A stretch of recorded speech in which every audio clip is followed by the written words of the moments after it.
Oh, here I am. Hello. Okay, we're Hello. live actually. It's 12:30, so we're live. Maria Paula, thank you very, very much for joining. Thank you everybody else for joining. I see a number of familiar names joining the call, so thank you so much. Um, we'll we'll be with you in just a second. We're starting very, very soon. Maria Paula, one of our speakers, is here with us today. Thank Hi, you nice to very meet you much, Maria all. Paula. How's it going? Doing great, doing great. All right, so we're gonna wait for a few minutes. Leo should be joining us anytime soon. Uh, I'm there he here. is. Hi, Leo. Hello. How are you? Hola. Hi, Hello, Alan. hello. Hi, Paula. Hello, How are Hi, hello. you? everyone. I see a few familiar names. Pedro, welcome, Pedro. I owe you big.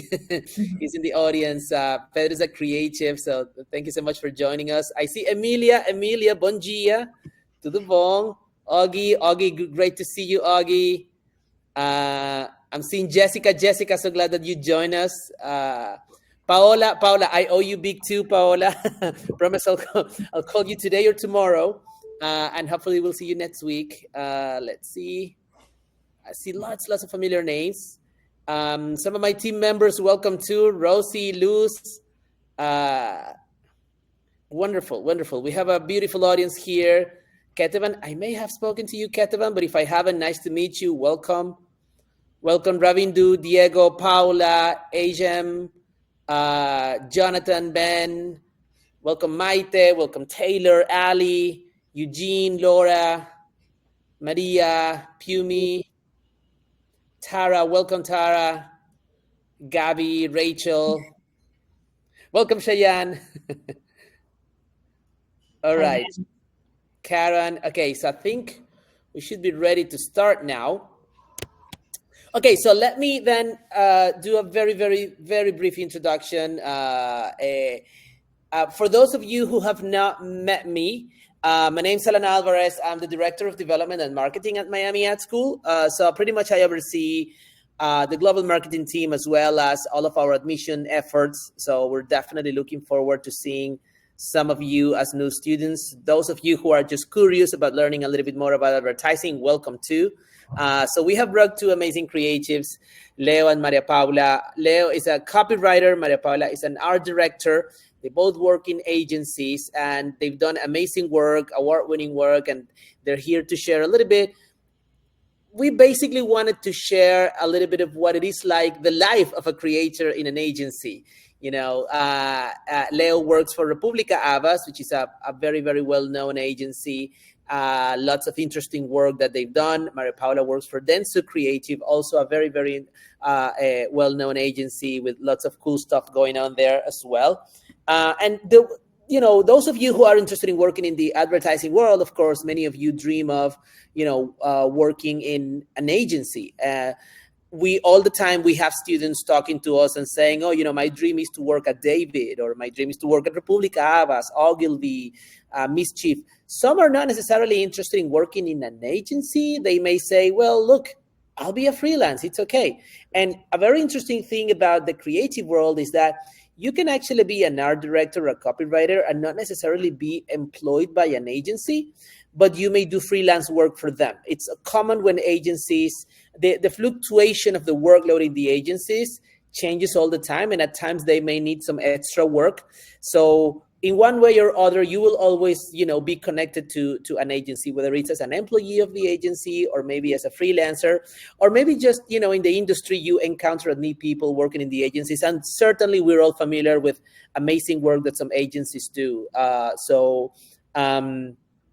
definitely wanted to give you guys an opportunity to hear directly from the protagonists, and then get an idea of what it is like to be working in an agency. So we decided to call it Advertising 101 because this is advertising as pure as it comes. You guys see most of the time the finished product, which is the amazing campaigns that are out there. So let's learn a little bit of what the life of the creative is behind the scenes. So without further ado, let's just go ahead with it. So let's see who's ready to start. Maria Paula, Leo, who would like to start? Ladies first. Okay, Okay, awesome. let's go Hi, for it, Maria Paula. everyone. Nice to meet you. I'm Maria. I work at Dentsu Creative.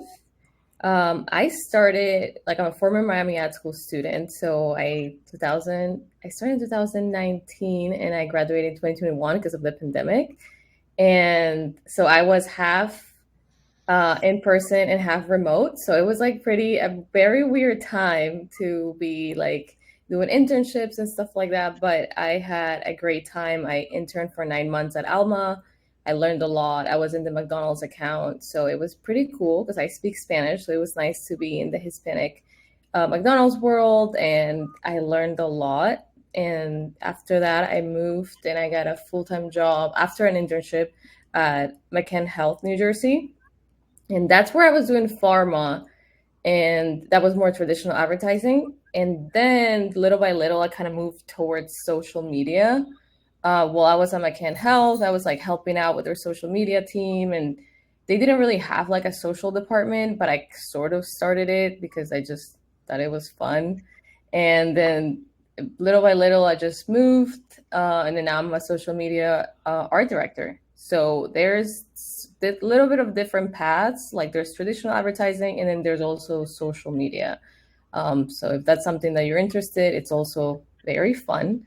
It's very real time moments. We call them RTMs. So like a lot of trends or a lot of things of the moments we got to react quickly, but it's fun. And yeah, I love social media, and advertising is awesome. Wonderful. Good. All right. Okay, so in general, Maria Paula, if I may ask, on a day to day, when does your day start? When does your day begin, and how do you usually go around it? Yeah, so I guess like the way that it really works is that I work for different clients. Right now, I work for Emergency, Chapstick, Tums. I was working for Subway, but I switched accounts.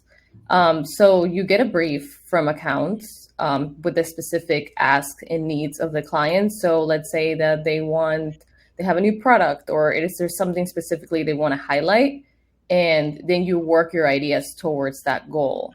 Then it'll go through certain rounds of revisions, and then eventually the work goes live. But it is a lot of behind the scenes, a lot of your creative director looking at the work, the client reviewing the work, approving the work. A lot of the times, things that you think are awesome, the client doesn't buy, but then you can keep pushing, and then maybe eventually they will. Sometimes they don't, but it's just a lot of fun, but back and forth.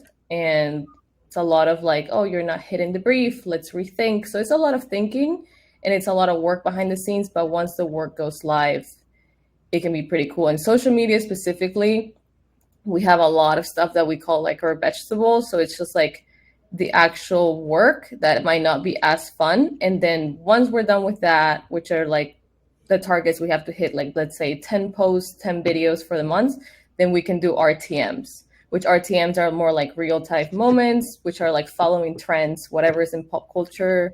And that's more like the example that I brought today, that was done in like 2 hours, and it went viral. It got like 1.5 million views. Like it got a lot of views, and that was done in like less than 2 hours. But that was like an RTM. That was like something that was happening in the moment. Normally we have more of our normal work, which we plan like 2-3 months in ahead. So it's like right now we're doing work for August. So that will be reviewed, approved, and ready to be posted before it's August. Wonderful. How big is your social media team? So right now we're about 15 for the certain brands, but we have Dentsu Creative has a lot of different brands. We have 7-Eleven, T-Mobile, Subway. We have Reese's. We have a lot of brands that I don't really know about. We have Haleon. We have a lot of different brands, but I only work for the Haleon brands at the moment, which is Emergency, Preparation H, Tums, Chapstick. And yeah, Tums is awesome. Tums is a lot of fun.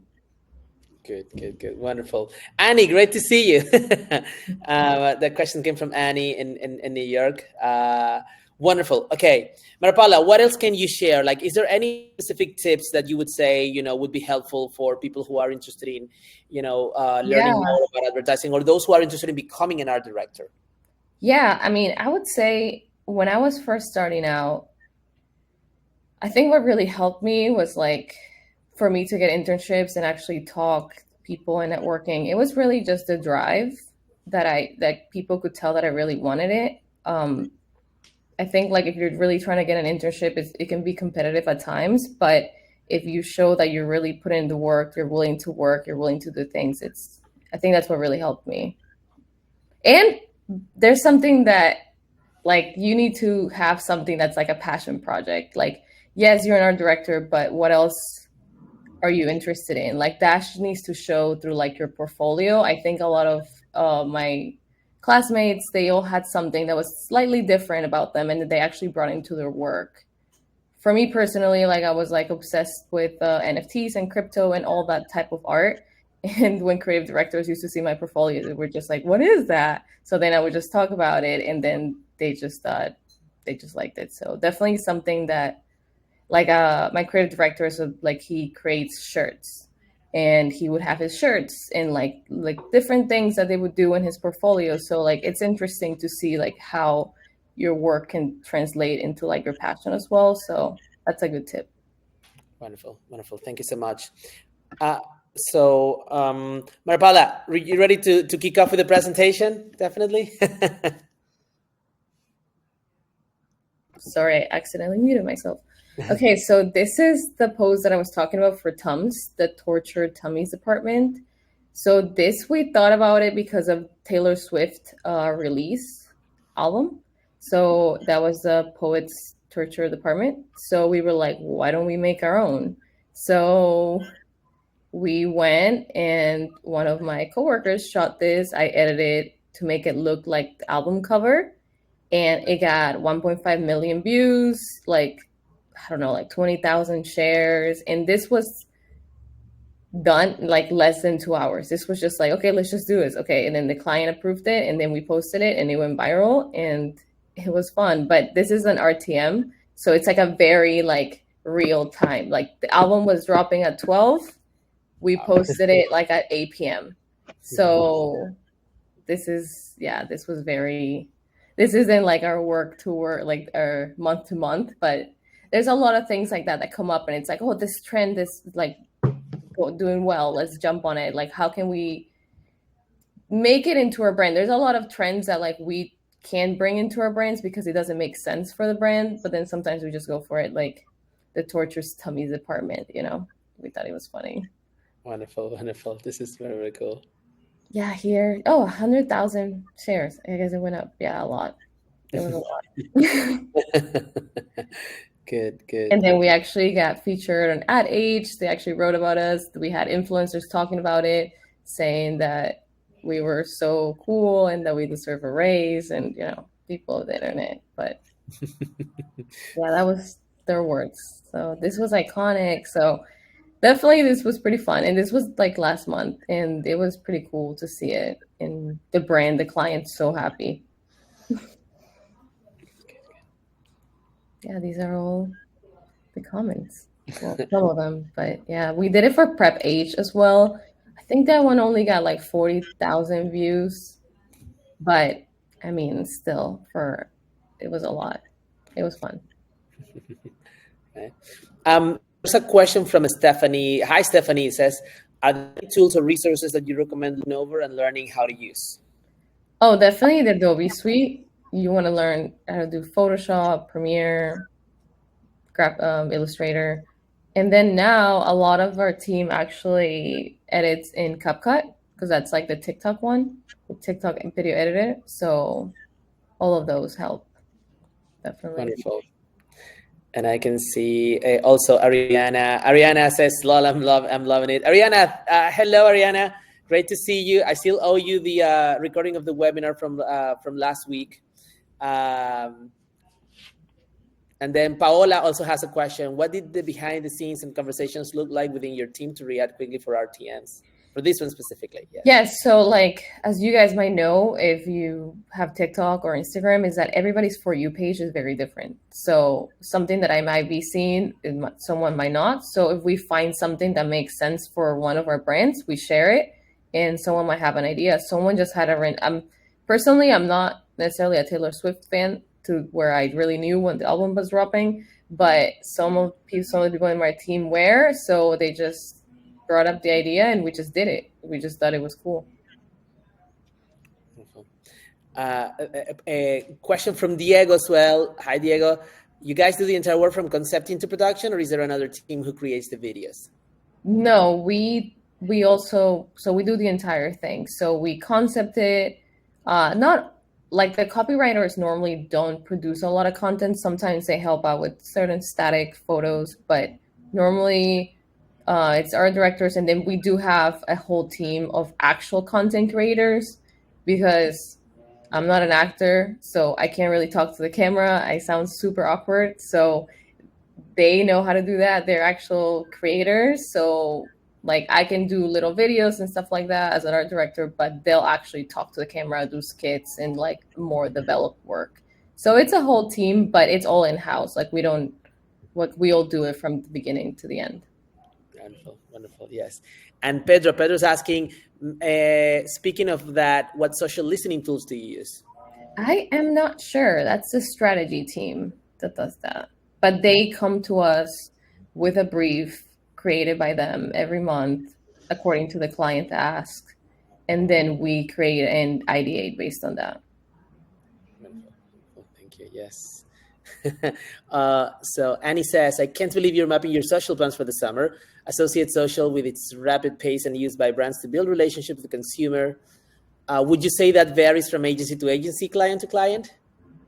I think it does, but everyone, from my experience, kind of sort of plans at least a month in advance. That's why we have the month to month and then RTMs. So people sort of sprinkle 4 to 8 videos that are like real type moments, which are happening right now. And then you actually have the post for the month, because otherwise it'd just be insane to be producing content for it to go live like at the end of the day, like every day, so they do plan ahead a lot of times. And Subway was more month to month, and then Halion likes to do it sometimes quarterly and sometimes 2 months ahead. It sort of depends. Wonderful. Sarah is asking, where do you find job postings for teams like this? Sarah, just so that you know, last week we had a webinar on getting a job in the advertising industry with also one of our instructors and a recruiter. Feel free to email me. I just put my email there so I can send you a recording of that webinar. Yes. What role do our directors play in your team or in our TMs? We do a lot of the concepting, especially I do a lot of the graphic design. A lot of things need actual editing, some pictures, some photos, but yeah, a lot of the building the decks, because that takes a lot of time. Sometimes we have decks that are up to like 96 pages. We've done a couple of those with all the ideas for the months. And yes, we take care of that. And then we take care of like the visual identity, like the deck and everything needs to be on brand.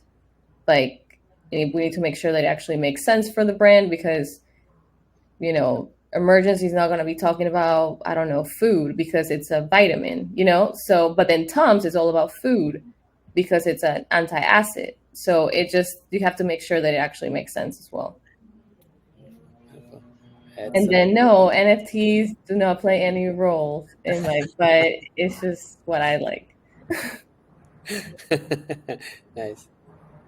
Shout out to the word that's get them. I love that. Wonderful. Oh, and this is the work that didn't go live because the client didn't buy it because they were too scared. So we actually made a shirt that night when everything was going viral. We made that shirt. Like Andrew shipped it to my house overnight, and I took pictures the morning after, and we wanted to post it, but the client didn't buy it because they were scared for copyright reasons, but we tried. So sometimes if we think that it's worth the effort, then we'll just do it. Like we were like, let's make a shirt. And then we did, and we had the pictures the morning after. Wonderful. Absolutely love it. I actually love the stories of the work that in the end doesn't come out, but you still present it and say like, it's a pity that the client, didn't buy it, but it's still great work. Thank you for sharing that. Yeah, of course. That's half of advertising, Right. Yes. Yes, The absolutely. client, what the work that the client does buy, it's good too. Absolutely. Wonderful. Thank you so much, Mara Paula. It's really, really great. Let's then now listen to Leo. So I don't think I mentioned it at the beginning. Leo is actually one of our instructors as well. So Leo teaches Ideas First, Leo, right? Am I right? Leo teaches our Ideas First class. Yeah, I was allowed to make that comment. Yes, Um, exactly. So if you join a program at Miami Ad School in Miami, so Leo is going to be one of your first teachers for sure. I love that. So, hello everyone. Yes, my name is Leo Ferrari. I'm a creative at República Havas, and also I'm an instructor at Miami Ad School for the last 4 years. Right. So I'm a bilingual copywriter. So I work both in English and Spanish. I work at an agency that focused on multicultural marketing. Right. So they are a full services agencies. So we do anything from TV commercials, billboards, out of home advertising, prints, digital, social media, events, activations, like everything in between, right? So since this is an advertising 101 webinar, um, so one of the subjects that I share in my classes, right? I have classes that are focusing on concepting, and there are all about creating ideas. And there are other classes that are more focused on copywriting, right? Like storytelling. And then I have other classes for more senior students that are more focused on mentoring for festivals and award shows, right? Like, and in the advertising industry, I was lucky enough to live and experience different roles and different relationships with the agencies, right? So I have been a full-time employee, I have been a freelancer, I have created my own agency, I have worked for all type of clients from big global brands to local clients in Miami, even nonprofits, right? And each agency has its own type of work, each like brand positioning itself, right? They specialize in something in particular, or they offer general services, right? And those kind of nuances, it's very interesting for you guys to learn and also ask, just to be aware of which kind of agency or company you would like to work for, right? What type of clients do they have? What kind of work do they do? And all sort of questions, right? Just to find the right fit. Um, on my end, the agency I work for has different departments, right? Accounts, strategy, media, production, legal, creatives, and studio, right? So in the creative side, we work for you would be more likely you would be working for in the roster for one or two specific clients, right? Those are the ones who pay your salary. And every now and then you will have the opportunity to do, to help other teams in their accounts, or participate in pitch, where you are trying to win a client, right? Like you're working with others for to solve a brief, or just to present your creative capabilities for one specific problem and try to win a new account or client to the agency. And often you are requested or you have the opportunity to do proactive work. That means that you don't have a client asking for a specific need, right? But you are, you have the window to present like an interesting idea for them to execute, right? Something that they don't have any budget for in their marketing plan, but if they like it enough, they might make it happen, right?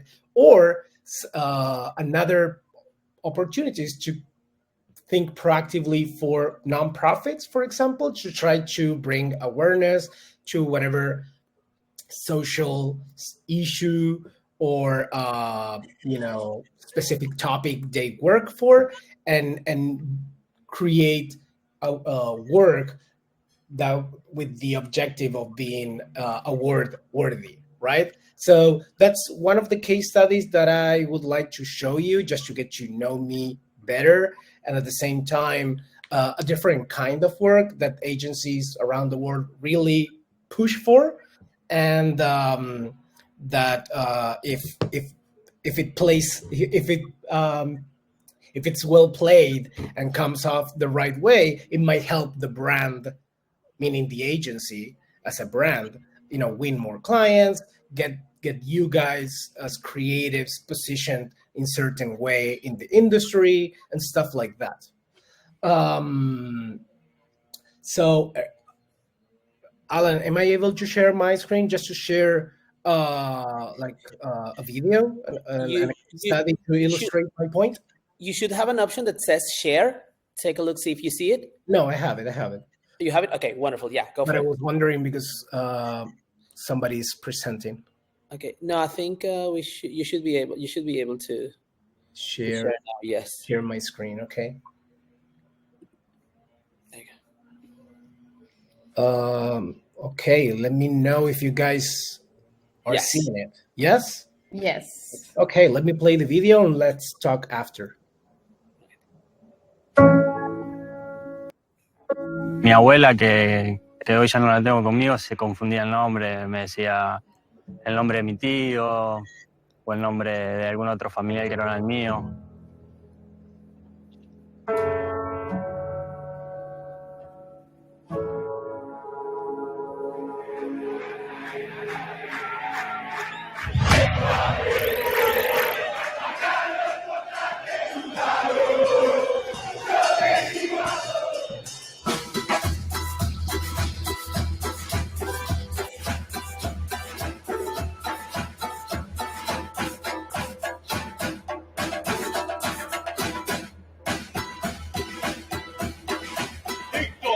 Son los 11 que salen a la cancha. Número 21, Gabriel Auche. Número 30, Paolo Guerrero.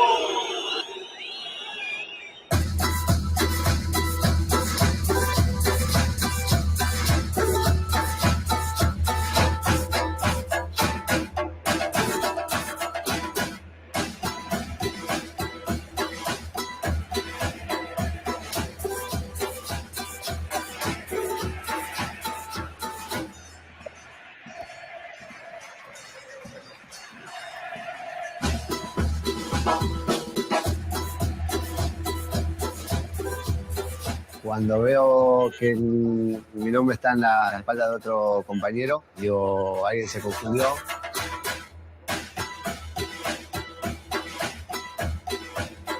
Le cambiaron los nombres a las camisetas de los jugadores, como que habían tenido como una pequeña confusión. La poca relación entre nombre y rostro es una de las principales alertas. Los hinchas de nuevo decían, no, pero está mal. No, pero se confundieron. Bueno, así fue como los jugadores de Racing salieron a la cancha con una camiseta distinta.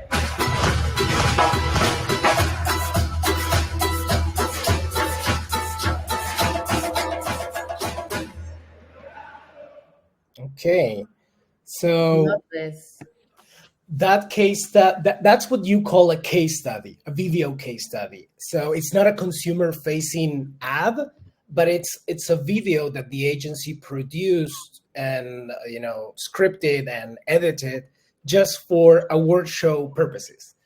We did the activation through personal connections, we reach out to a soccer team in Argentina. So it was like an international hassle. But the idea was so simple that it could easily be executed in any sport, any team, any country, right? And it was all about making people feel, in this case, a symptom of the disease that this very specific nonprofit was, working for. And to make this idea happen, we started with concepting, then pitching the idea, getting an estimate with production, how much it costs to do it, talk to legal to have all those things ready, and then, be on the field, make it happen, push the PR to make sure the social team is pushing the social buzz. And it was all these teams coming together to make everything happen like in real time, right? Like if the window passed, it was like, it doesn't make the same impact. And in this case, it was one of those projects where, the agency wins no money, and potentially, cost, some of the cost comes from the agency. But at the end, this campaign got awarded, internationally in many different award shows. So it positioned the agency in some way that makes all other clients come to you and say, oh, I want to do something like that. Or maybe in a way puts you in the map, right? And of course, on a personal level, it's all about you building your portfolio with that kind of work, hopefully. So some of the things I was hoping to share with you guys, that as an instructor, whether I teach the concepting class, right, that with all about different ways to coming up with ideas, or the copywriting class about storytelling or how to write headlines to maximize impact, but at the same time to deliver the commercial message and all those boxes. These tools, techniques, and ways of thinking or structure your creative thinking are things that you guys could apply to any other job or task. It's not just agencies, but either creating your own brand, your own agency, your own consulting company, your own product, right? It's all about training that creative muscle at first, but then being able to use those tools for potentially other tasks, not just commercial advertising. So that's the things that people get more excited about, because at the first they don't know, right? Like if they want to go into an agency or not, but if they can later apply those to other fields, that sparks the enthusiasm. What else? Any questions here? Will the recorded webinar be shared afterwards? I think so. That's Alan. Yes, definitely. Yeah, we will. Yes. There was a question. So Annie has a question. Was the experiential concept built into the brief, or I'm guessing an idea you and your team developed?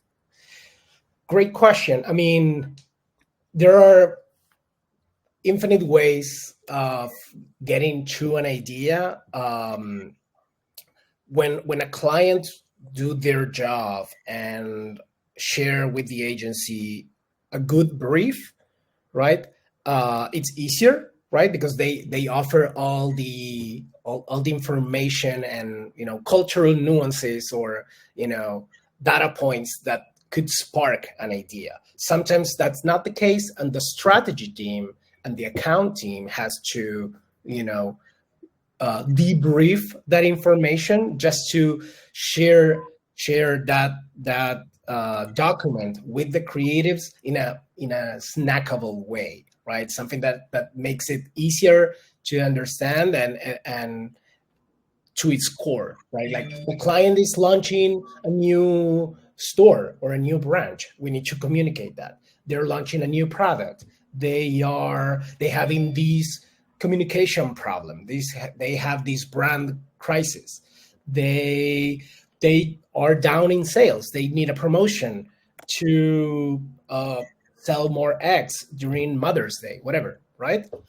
Sometimes they don't know what to do and they are just asking for brand awareness, which is fine. Let's do it. So some briefs are like very, to the point. Like, I need a billboard.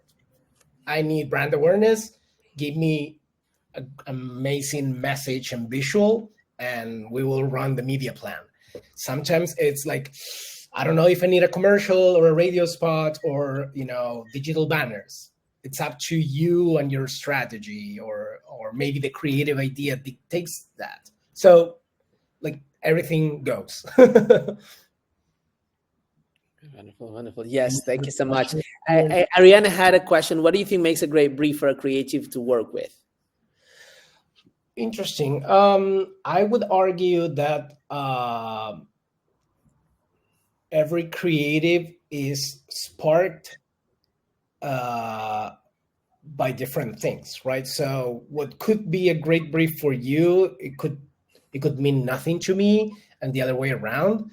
So although strategies are give you the best brief they can, I always push and suggest creatives to do their own research, just to understand what else is out there and whatever caught your eye, right? Like, you never know what data point or study or headline on an article or a TikTok trend video will cut your attention and spark a potential idea, right?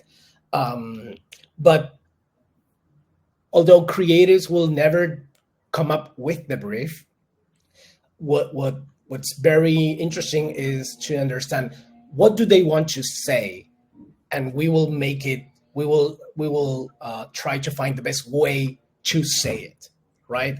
The right copy, the right art direction, the right media, the right time potentially, or the right channel. And if we have enough budget, we can produce more assets. If not, we have to be creatives on how to produce that idea, how to execute that. Wonderful. All right. And then a few more questions. Andrew asked, what are your thoughts, relationship building and trust versus selling your ideas with clients? Oof, that's amazing. So in my career, I have worked in different roles. Some of those were more client facing. And right now, I don't have that, right? So it's you as a copywriter, right? Or as an art director. You work as a dupla, right? With a partner. Let's say Paula and I work together.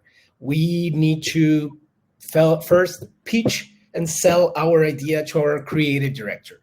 Make him or her like it. Then we go to the chief creative officer, like his boss. In every round, we have tweaks, changes, new directions, feedback, whatever. After him, you need to pitch that to accounts and strategy, potentially then leadership of the agency, whatever, right? And then it's all about sharing with the client. And the client, most likely, he needs to get that approved by his or her boss, right? Or what? So it's a very long, layered stairs of approvals. In each round, you get feedback that changed the original idea. But at the end of the day, if you have a very long relationship with the client, even then you will not be able to say, believe me, this will work, trust me, right? You are constantly needing to share creative justification or share strategy research to justify why we think this work, why we think this is the right tone, or whatever the idea is. Because at the end of the day, if it doesn't work, it's the executive from at the client, on the client side, responsible, right? So he has to make sure that he keeps his job, right?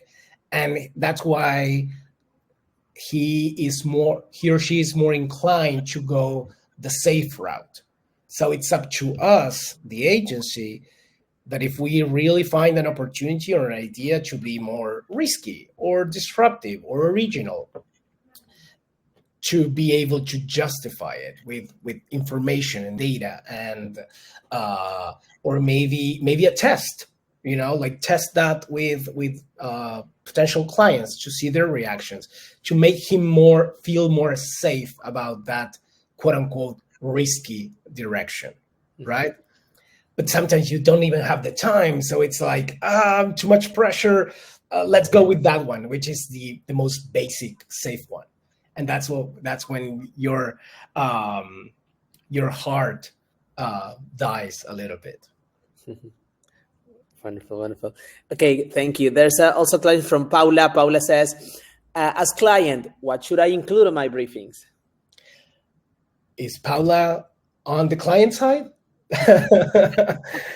Well, Paula. The basics, Paula. Who's the target? What's the message? How much money and time we have? And ideally, what are the things that you want, and what are the things that you don't want? Sometimes it's easier to say, I don't want this. I don't know what I want, but I know that I don't want this. And giving people, people can't read your mind. So if you have a very good idea of what you want, it's just sharing that. If you're still on the fence and you need some direction, maybe you can share what you don't want, what you have experienced in the past and know that that doesn't work, or whatever gives the team a sense of direction. Wonderful. Yes, this is great. Thank you so much. And all right, so I have a question from Sarah. You mentioned different departments within an agency. Can you speak to what each is responsible for? I remember accounts, strategy, media, production, studio. Mm-hmm. So just to break down the typical agency, you have accounts, or the department responsible for having a direct relationship with the client and all the commercial aspects of the business, right? Then you have PMs, project managers. They are the ones who follow the daily task and deadlines, and they make sure every team follows the timeline and have all the information and assets they need to require their task. Then you have creatives, art directors, copywriters. For example, in my agency, we have a social media team, but they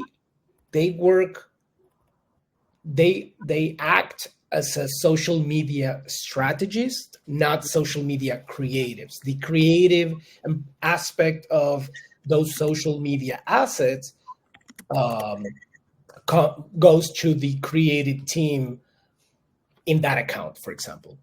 Then we have strategy, where you have brand strategies, and then these social media strategies.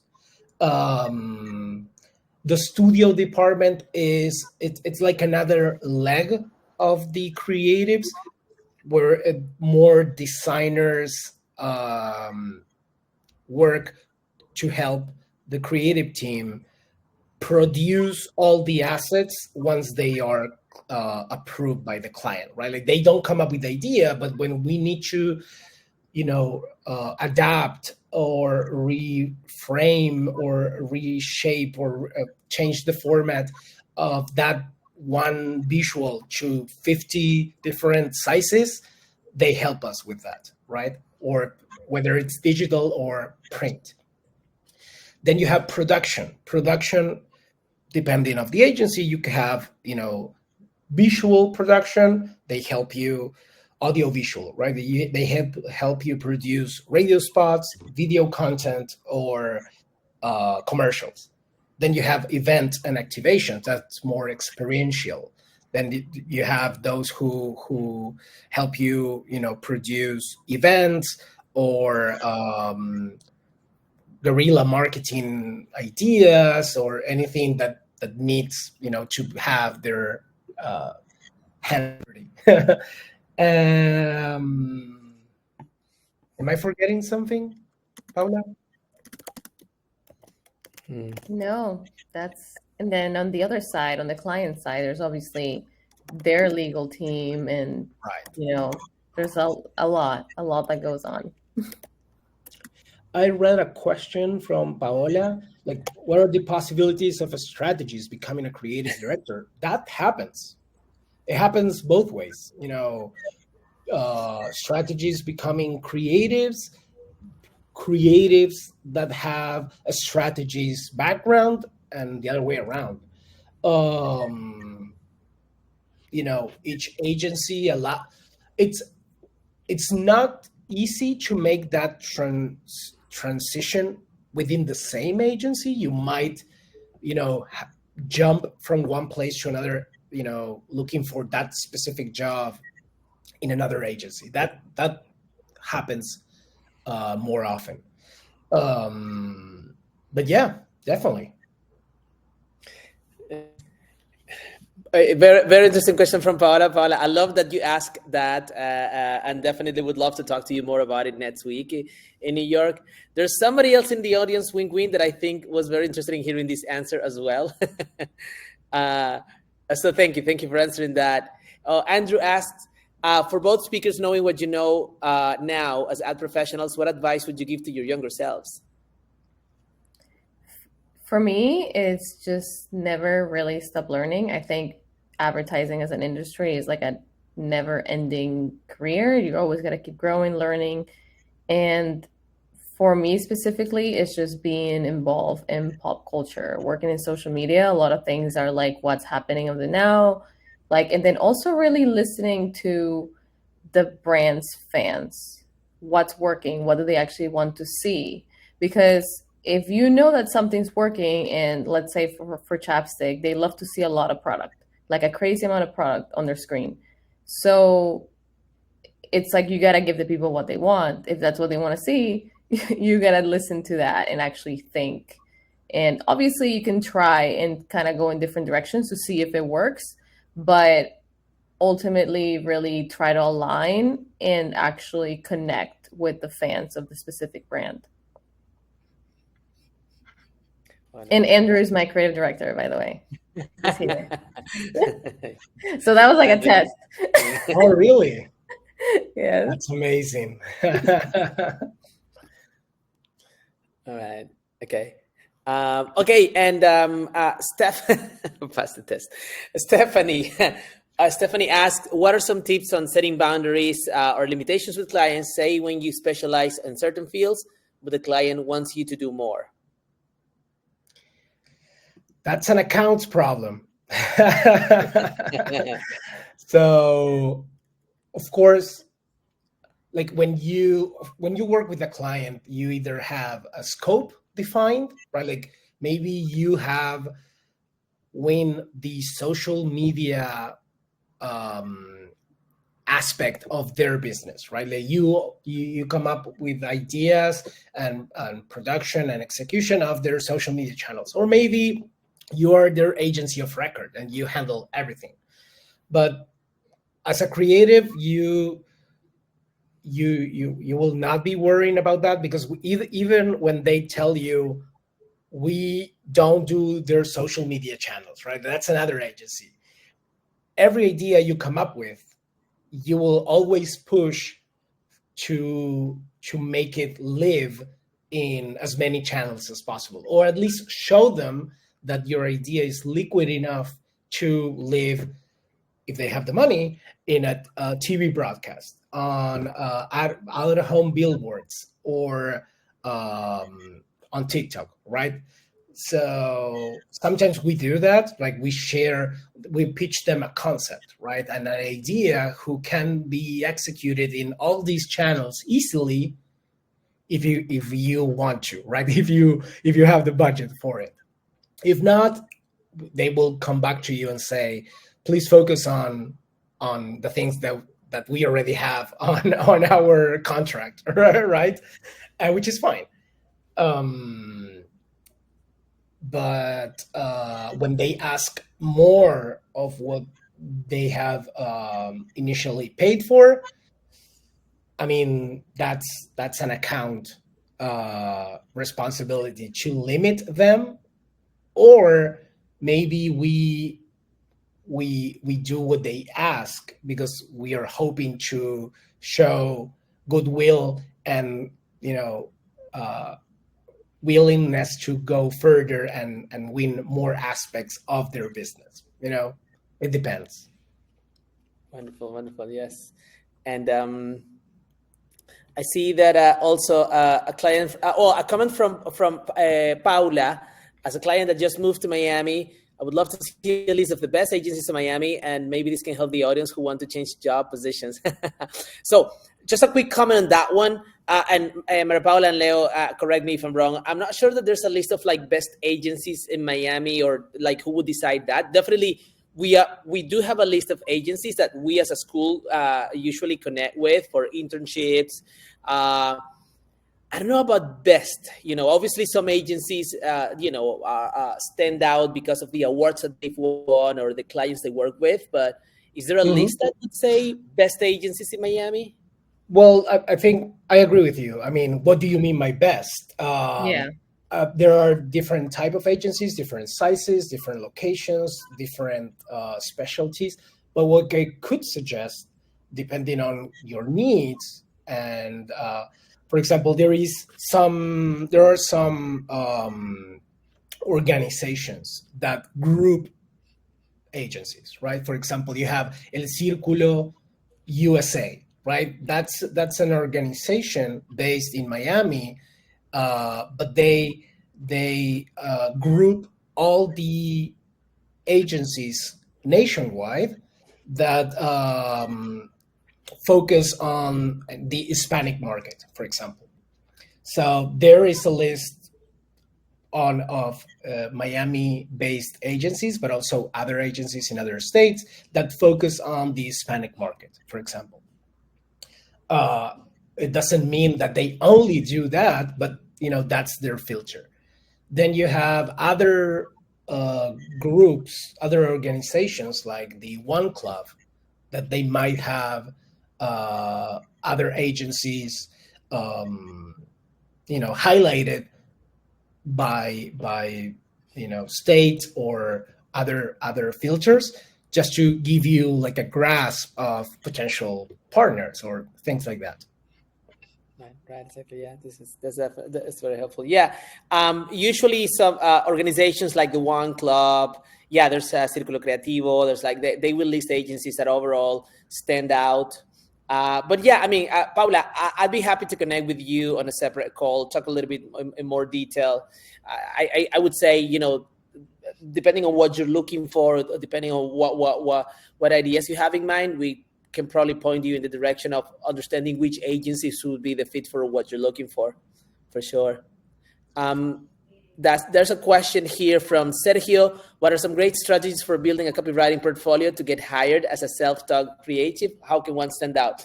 Before I leave it to Maria Paula and Leo to answer that question, we are actually going to have a webinar in June. We haven't announced it yet, but it's actually a webinar about tips to build a portfolio that gets you hired. So, stay tuned because we're going to have that webinar in June, and I'm definitely anticipating that, Sergio, you're going to be interested. Definitely.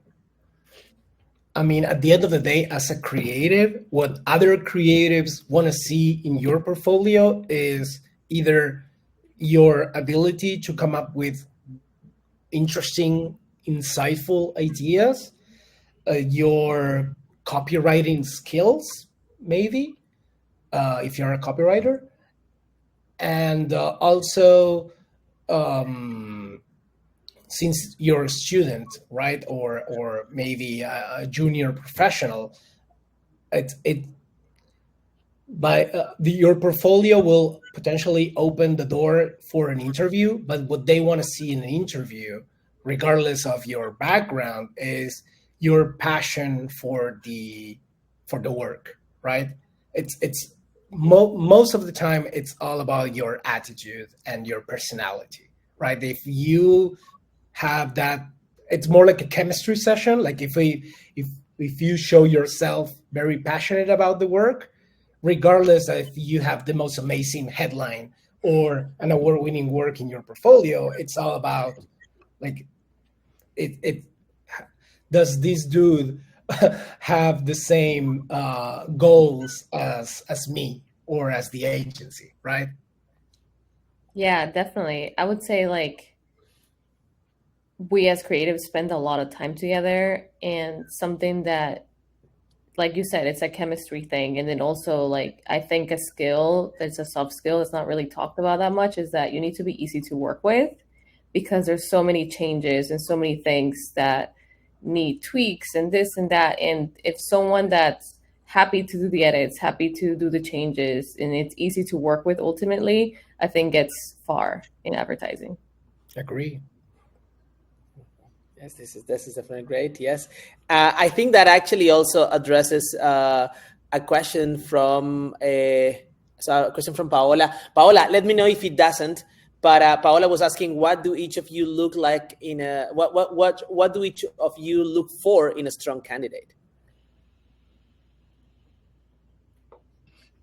So hopefully that addresses that. If I may add, I mean, I'm not in an agency. I'm at Miami Ad School, but for whatever's worth, I'm part of the leadership team. So at times I'm also in the position of recruiting and hiring different team members. And just wanted to reiterate, yes, to be nimble is very important. I would say something. I would call it emotional resilience is important, and it's something that you basically see because advertising is. It fluctuates, meaning, you may work on something today and in 48 hours, you may, have to completely change what you've done. There's something that, creative work obviously contains an emotional element to it. When you do something and you create something, there's, to a certain extent, a personal piece of you in that creative work. So when a client or a creative director comes and tells you, well, actually, we're going to have to do it differently, you need to, have the flexibility and the strength is to kind of like detach to something that you probably got a little attached to, and then completely change it and, align with, what the project wants. So that would be like my 2 cents on that front. Agree. A question that I don't want to skip from Ariana. What are the elements that a strategist would most typically provide you, and how do you collaborate with strategists and with art directors along the process? You want to take this one, Paula? Yeah, let me read it again. What are the elements? Ariana DeMarco.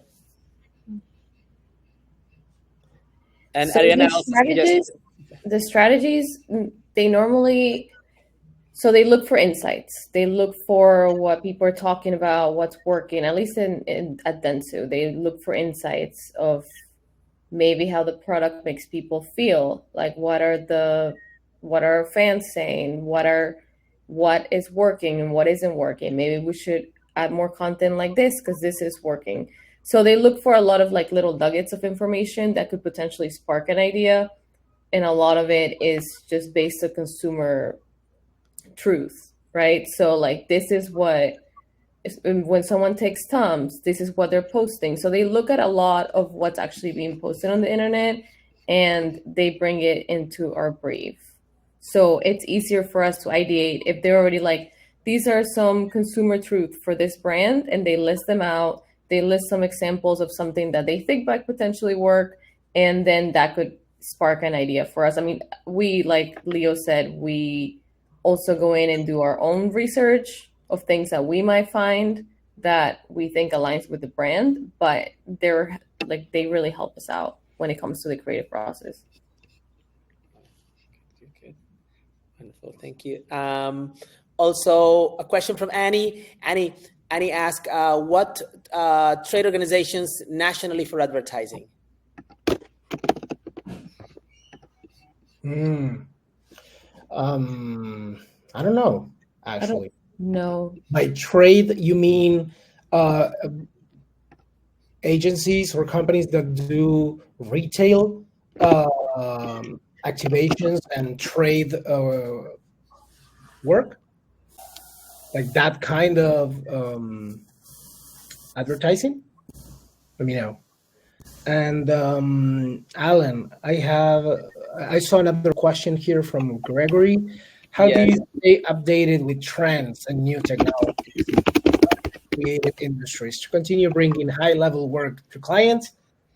Well, Gregory, I guess there are a ton of ad publications, meaning websites and magazines and channels that they focus on highlighting good work across the globe, just for us to find inspiration or use as a reference or set as a benchmark of what's good, what's working, what's the trend, at least in advertising creation. That works. I would say I go to award show websites that share their all-time winners, and I use that as part of my research as well. But at the end of the day, as a creative, you are a curious person, right? So it's not just being updated with trends and technologies in our own industry, but rather across all industries. What's trending culturally, what's new in other fields, that then you connect the dots and say, I might apply this innovation or this new thing from agriculture to the banking world, whatever, right? And that's part of your creative process. So it's being updated as much as you can on everything, I guess. Wonderful. Okay, good. Okay, guys, we're a little bit over the time, so we're taking Lubna's question and then we're wrapping it up. Thank you so very much, Maria Paula and Leo. Thank you everyone for attending. Lubna's question is, how do you connect, raise awareness of social impact with an existing brand? Not necessarily selling something, but creating a social awareness or solving social issues. Would it be experiential marketing or LB ad? Well, before I give him a time to reply, Lubna, I don't know if you connected on time, but if you saw the campaign that Leo presented, I can't think of a better example than that. I agree. Yeah, that campaign was not about selling anything, but just raising awareness on something, or some other ideas might, creatively introduce a new approach to the solution, right? Or whatever. In this case, was a nonprofit, but that same idea, or 100 other examples, that comes from companies that do sell products or services, that they find social topics or causes or subjects that might be relevant to their target audience or their business, and they want to position themselves as a company that helps in that area. So it's not about selling. Potentially, I remember these Movistar, that it's a huge telecommunication company in Latam. Think about AT&T as an American example. They sell phones, and phone numbers and service and minutes and data, whatever, right? But at the same time, they do a lot of campaigns to bring awareness on, the dangers of being online, right? From adults and kids, or passwords, or more dark topics, but still very, real and dangerous. And they focus on, don't share too much information of your kids online because, bad people can use that. So they also have this social aspect of their own business, but they are strategic about which causes or problems to select, right? Yeah, wonderful. Absolutely. Yes. All right. Okay. Wonderful. Thank you very much. Thank you, everybody. If you guys have any other questions, please feel free to email me. Let me just put my email address real quick again here. And then, Maria Paula, Leo, I couldn't have anticipated how great this was going to be. Thank you so much. I really, really appreciate it. And definitely for the audience, thank you. Gracias, grazie, obrigado, spasiba. We have a very international audience today, so yeah, absolutely love it. Thank you, everyone. It was a pleasure. Yeah, thank you, everyone, and have a wonderful day. Take care. Thank you all. Take care.